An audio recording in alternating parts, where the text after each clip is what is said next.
Craven Cottage has an atmosphere all of its own, but with more than 3,000 travelling fans packed behind the goal to my left, it'll have a distinct Welsh flavour today. Cardiff arrive alongside the Thames looking for a first top-flight away victory and their first win in London in 3 visits already this season. Tuesday's Capital One Cup reverse at West Ham wasn't too psychologically damaging, but the silver lining was a first goal for the club for Peter Odemwingie. That looks enough to earn him a first Premier League starting place for the Bluebirds this afternoon.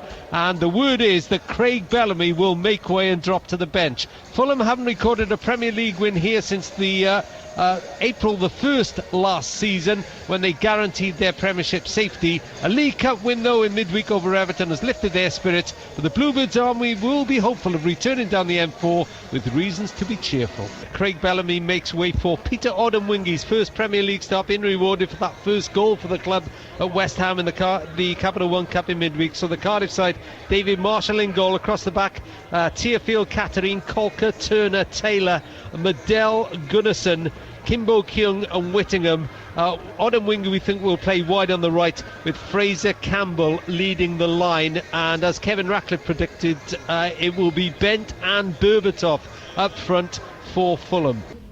Taylor shrugged off it by Lamela, brings a Holtby into the box in Lamela, across the penalty area, and it's turned in by Paulinho. So cruel for Cardiff City. Tottenham have stolen it in injury time at the Cardiff City Stadium. We were disappointed straight after the game, but you know, as the days settle in, you realise how good of a job we did to keep it 0-0 for as long as we did. I think Tottenham were a fantastic team, and they won't be far off this year. I think they'll cause a lot of teams problems. The 3 teams that have come here now, I think 2 of them are going to have ambitions of winning the league, and the other team will hopefully be pushing maybe for the top 4. And you know, we've acquitted ourselves really well, so we've got to take massive confidence, massive belief from all 3 games. Berbatov is onside. Berbatov, oh, he's drifted past Vaughan and he's scored. Berbatov, and he may well have wrapped up the points here for Fulham. They say your home form keeps you in the league, but you also need a couple of away wins along the way as well. We know it's going to be tough. Fulham are a good team. They've been in the Premier League for a lot of years now. They've got some fantastic players. But if we show the same character and the same belief that we have in the last 4, I think we won't be far off. Are Fulham one of those sides, they talk about different leagues within the Premier League, are they the sort of sides that you really need to take points off, you know, given the fact that they may be around you through the season? I don't think it's a game that we have to take points. It's a one that we'll be hoping for and certainly believe we can, but we're still only early in the season. Fulham are a good team. I personally don't believe they'll be down in the bottom 3 or 4, you know, fighting relegation. But like I said before, it's an unforgiving league, and you never know what could happen. And I suppose you sort of learned a harsh lesson on Sunday, didn't you? Yeah, like I said, we worked so hard for the 92 minutes. Obviously, we'll started to get tired and things, and you know, they pop up and get the late goal. I think if they'd have scored probably 70 minutes, a lot of people would have said, yeah, they deserved it. I think if it wasn't for Marshy in goal, could have been 4 or 5. But to take them so long and keep it as a 0-0, we were really disappointed with the defeat. And the way that Cardiff play, I suppose, given in a new league, I mean, you've got to make more of your chances, do you feel? Yeah, you know, in the Premier League you don't get many chances, and I suppose Sunday was a bit of an example that chances you do get, if you're a bit more clinical, the result could be different. That's gone now, we've just got to move on. I think in the other games we have, especially Man City, we were clinical, so I think we'll be okay. And for yourself, as you say, you played in the top flight before. Has anything surprised you about this season? Not really. It's what I remembered it as, tough. There's a lot of obviously world-class players in the league. I think the one thing that does stand out this year, that I think at the top it's going to be pretty open. I think there's probably 5 teams who do genuinely believe they've got a chance of winning the league this year, and that'll make for a very competitive season. Kevin, first of all, just on Andrew Taylor, makes his 100th appearance today.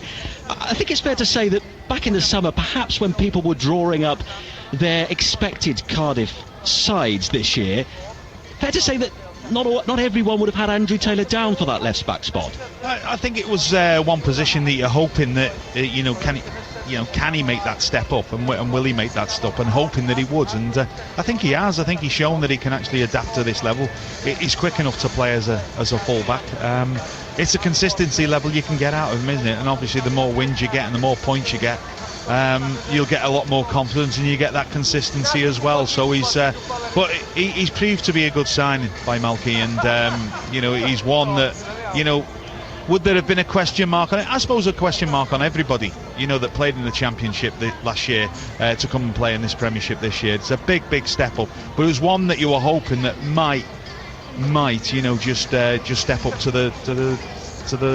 the game, and I think he has done that. Yeah, he's been pretty ever present so far. What do you make of the team news then, Kevin? I mean, Peter Odemwingie starts today for the first time, but the man to make way, not Fraser Campbell as many had expected, but Craig Bellamy. No, I think that's right. I think Odemwingie for me is more of a wide player than a centre player. I think he's better coming in from the wide areas and sort of trying to get in between full-backs and centre-backs, and they say exploit that area between the defence and the goalkeeper, and he's one that's got that abundance of pace. Maybe Craig's not as quick as what he used to be, but he's still got a part to play for Cardiff. He's one of them lads that I think he's got to realise he's a squad player. He's not going to be a regular. That it's getting very competitive now at Cardiff. They're getting a squad together that can challenge for places come the Saturday. I think most of the time for the first few games you could really put down your starting 11. Now you're trying to see what's Malky's thinking. He's getting competitive because there's competition for places. The players there that are knocking on his door. I'm sure that if they're not playing, and that means that players have got to perform week in, week out to keep their places. And Rob, it's very fashionable these days, isn't it, to talk about leagues within leagues. Do you think that Fulham are one of those sides that are in Cardiff's mini league, if you like, at the bottom of the Premier League, and therefore is this a game Cardiff would have targeted to get points from, particularly as they are struggling? I do think that, well, all you can say is that at the moment Fulham are one of very few teams actually below Cardiff in the table, therefore they are in their league. Whether that will be the case all through the season remains to be seen. If you've got a front line of Dimitar Berbatov and Darren Bent, you really shouldn't struggle to score the goals that will keep you in a comfortable position. But yeah, I think they probably are. I'm not sure whether Malky Mackay looks at targeting games. I mean, to me, the formation's not going to change today. If he'd been really bold, he could have played Bellamy in midfield and Odemwingie as well. But so it'll be the same Cardiff way, hard-working and trying to make the most of probably limited chances. And Kevin mentioned them, Berbatov and Bent. That's not a bad strike pairing, is it? That's certainly not a bad strike pairing. That you wouldn't mind that. Any Premiership side wouldn't mind that. I don't know how much Darren Bent's gone through over the years. I think it must be 30 million plus. Berbatov obviously was a £30 million player just in one hit, so he's a quality player, and like they say, if he's on form and he's up for the game, then I don't think he's playable. You can't play against him because his touch is so neat. He gets a goal out of nothing, he can get a tap in, he can get a worldie. He's just that type of player that he can conjure up anything. He's got a beautiful skill, and maybe that's why he's so laid back. He doesn't seem to have any fear at all, but when he does, like I said before, when he has a stinker, everybody knows about it. Gordon Davis, who won 16 caps for Wales between 1979 and 1986, and in two spells at the Cottage he made 450 appearances for Fulham, becoming their leading goal scorer with 178 goals. He still works for the club as a matchday host, and he's been speaking with Rob Phillips. Well, Gordon, Craven Cottage, as ever, looking a treat. It is, and I must admit, you just look at any of the Premier League clubs now, and the pitches are the same from, well, the first game to the last, whereas in my day, and you shouldn't say things like that, we played, I think, 2 or 3 months on grass, 2 or 3 months on mud, and then the last month on sand. So I'd love to be playing these days. I bet you would, but you scored plenty of goals, still hold the Fulham record. Talk me through it.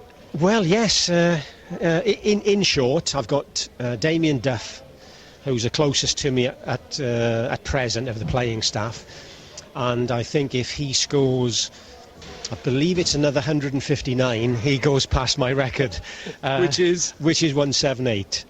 It's phenomenal goal. So it's not too bad. I think the closest to me before he left was Louis Sahar, and if he'd have stayed, I went on record as saying you're looking at the next record goal scorer for Fulham. But if you talk about somebody scoring 20 goals a year for Fulham and he does it for 5 years, then some of the bigger clubs may pick them up. So at the moment, I think I'm safe for a few years yet. I think you are too, but did you ever think you'd see the day where 10% of the Premier League was from your beloved Wales? Well, to be perfectly honest with you, no. It must be great for the people down there now to have both clubs there. It would be great to see Newport and even Wrexham sort of get there.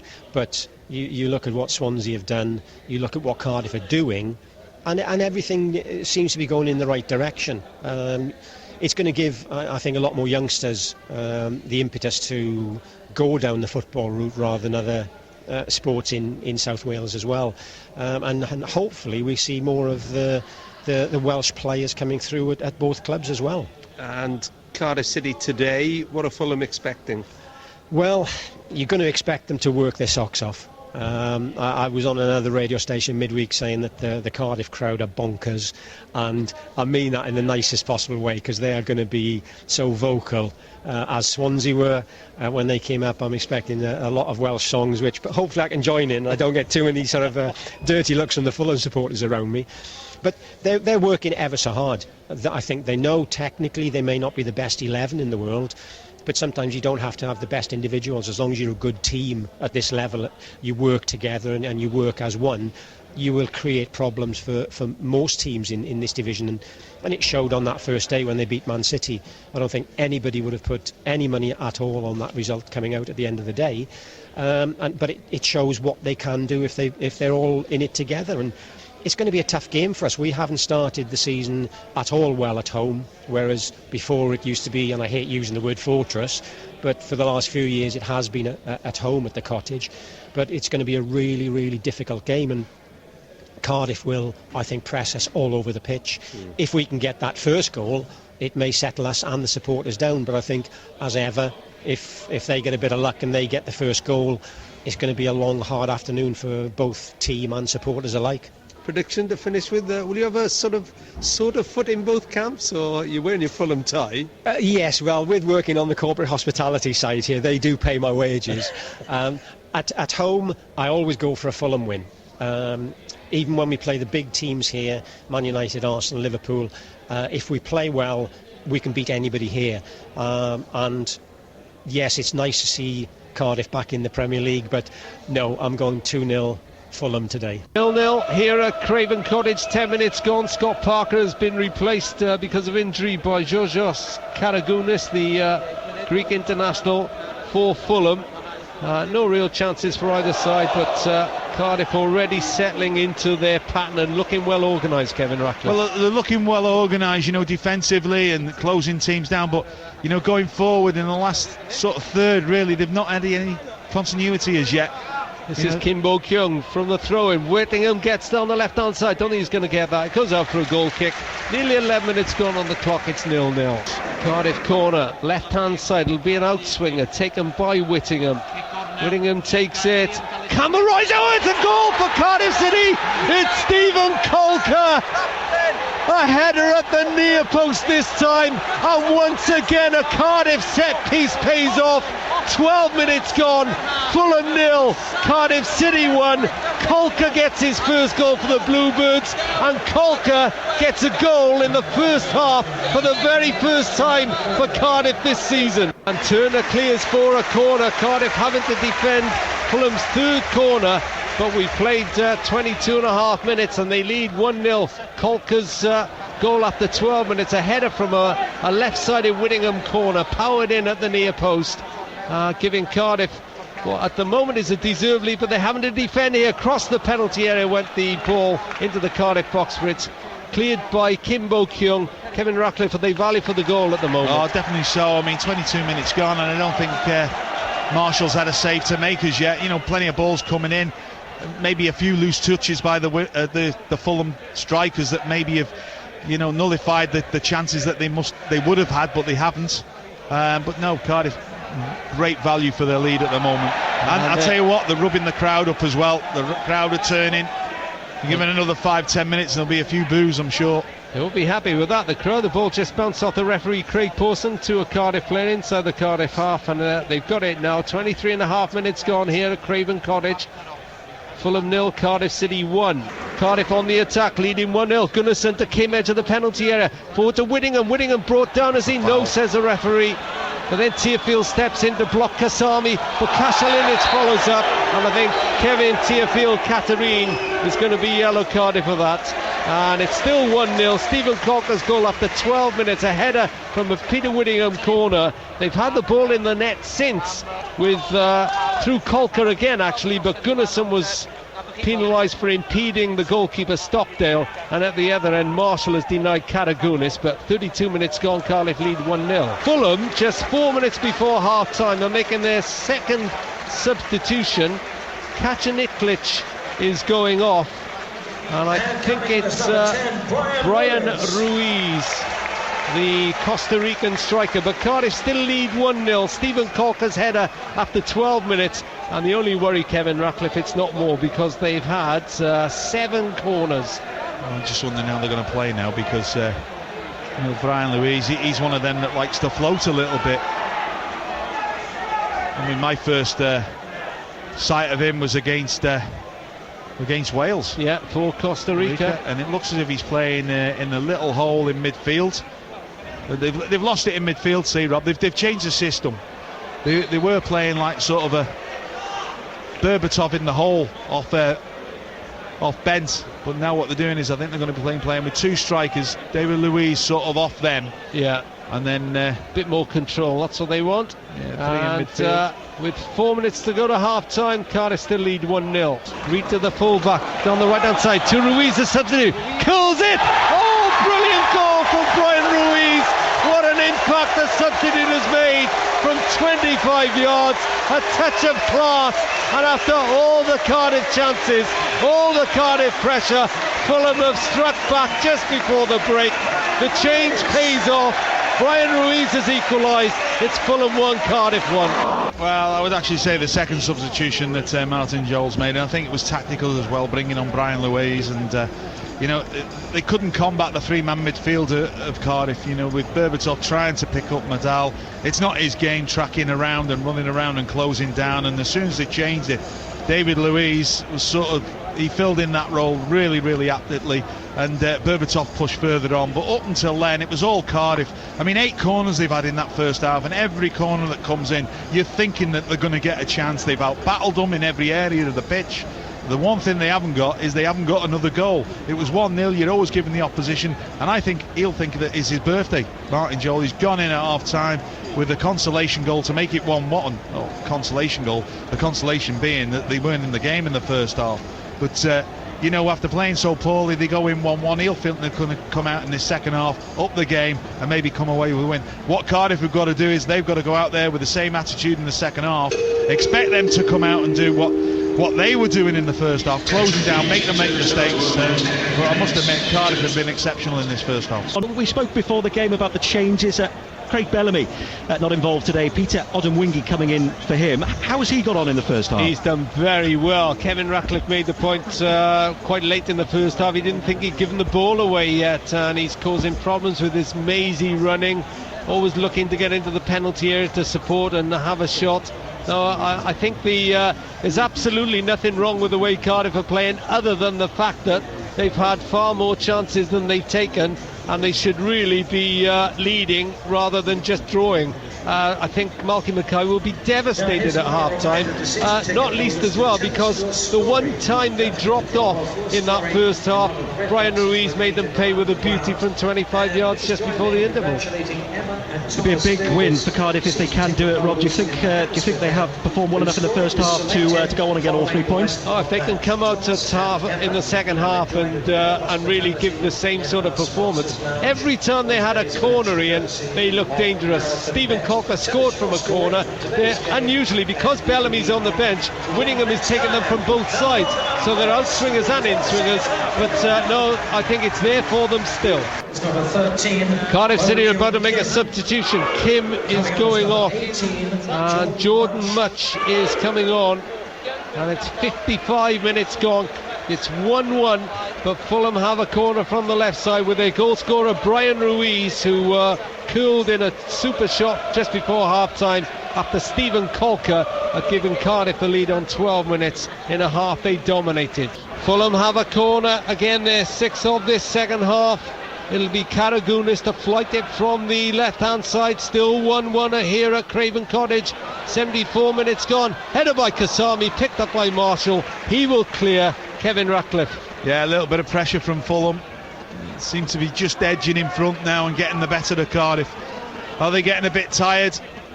You know, they're just lapsing concentration. They're trying hard, but I must admit it's a much improved Fulham side in the second half. You know, they've been well organised at the break and they've come out a better side. Still think there's opportunities down this left for Taylor to get forward though. He's the get out. As he's doing now into Much trips over Hangeland's foot, no foul, says referee Pawson. Kasami under pressure from Whittingham, slips away from Whittingham, and it's still 1-1. We played 74 minutes. Is there another goal in this game? Gunnarsson looks at the run of Maynard. Will Maynard keep it in? He does on the byline, under pressure from Hangeland. This is Tearfield, tried to get the crossover. Cardiff win a throw-in, still 1-1. Could go anyway, Kevin Ratcliffe, with 4 minutes to go. Anyway, but good touches from Cardiff. Adell's been outstanding this afternoon in midfield. He's tidied up, but I tell you what, he's been so constructive with the ball as well. Tearfield throw in 1-1 inside the last 4 minutes. Ball breaks from Much on the edge of the box. Much shoots! Oh, what a goal! Jordan Much! Right hand side, 5 yards outside the box. He killed it left footed. Ruiz was good first half. That was a stunner. Only what they deserved. I mean, the amount of work and effort they put into this game, you know, with the guile and the passing and the movement that they had, especially in the first half, you know, it set the stall for them, and they come out in the second half. I must admit that maybe, you know, Fulham just shaded it in the second half in my eyes, but at the end of the day, the amount of work they got through in the first half and the second half, and Cardiff just didn't shade it in the first half. They dominated the game, and they were so unlucky to go in at even Stevens. But to come out in the second half and still have the belief and still go forward, even though Fulham had upped the tempo, they'd sorted out the little bit of a mess they were in. They looked a little bit more solid. Their structure was a lot better. The shape was a lot better. And you know, but Cardiff kept plucking away. And Adell in midfield was absolutely outstanding. He broke up everything. His distribution of the ball was fantastic, and then to cap it off all, what a fantastic strike from Much. I thought David Ruiz's goal was top draw. We overlook at Much's goal. This is just another level again. I mean, it's two great goals tonight to watch on TV, but I'll tell you what, Much's was, you know, and how can you come back from that? On the 92nd minute, it goes in the back of the net. You've literally got 30 seconds to a minute to go. You don't come back from that. Well, how much does that mean to you guys? Yeah, I'm delighted for the team. We worked hard all afternoon. I think we deserve the 3 points. Delighted to get the goal as well, and I think it's a massive 3 points for us, and hopefully we can carry on that next week. How does that rate in terms of goals you've scored in your career? Yeah, it's definitely up there. You know, it's my first Premier League goal. I'm delighted to be in this league with Cardiff, and I hope many more will follow. There were some good chances you guys had. I guess you'd have felt that 1 point was scant reward for what you did today. Definitely. Going in at half time, you know, we deserved to be up, and I thought by quite a few as well. We had a lot of opportunities. Fulham put Fulham on the back foot, and it was disappointing to go in 1-1 and give the lad credit. It's a great goal, but I thought we deserved to go in with the lead at half time. But you know, we kept on going and we dug in there, and we got some good luck, and you know, we got the 3 points out of it, which I thought we deserved. Just one final thought. You're being modest about it, but to talk us through it, was just one thing in your mind, just to give it a whack? I just wanted to be positive, you know. I had time on the ball. I wanted to get it out of my feet and just take a shot, and went in the back of the net, and that's what I wanted to do, and I was delighted with it. So. Cardiff manager Malky Mackay. A lot. Obviously, any win in this league means a lot, and a away win means even more. But I thought we thoroughly deserved it tonight. We had 24 attempts on their goal, and I thought over the whole course of the game played very, very well. Dominated a lot of the ball in the first half and had real good chances, and really unlucky to go in 1-1 at half time. It was a fantastic wonder strike from Ruiz, but we talked to them about just being resilient and making sure we came out with the same belief in the second half, and we did that. How concerned were you that 1 or 2 chances were getting missed at 1-1? Yeah, absolutely, because you have to be clinical in this league, and you only get a certain amount of chances. But to be fair, we kept making them.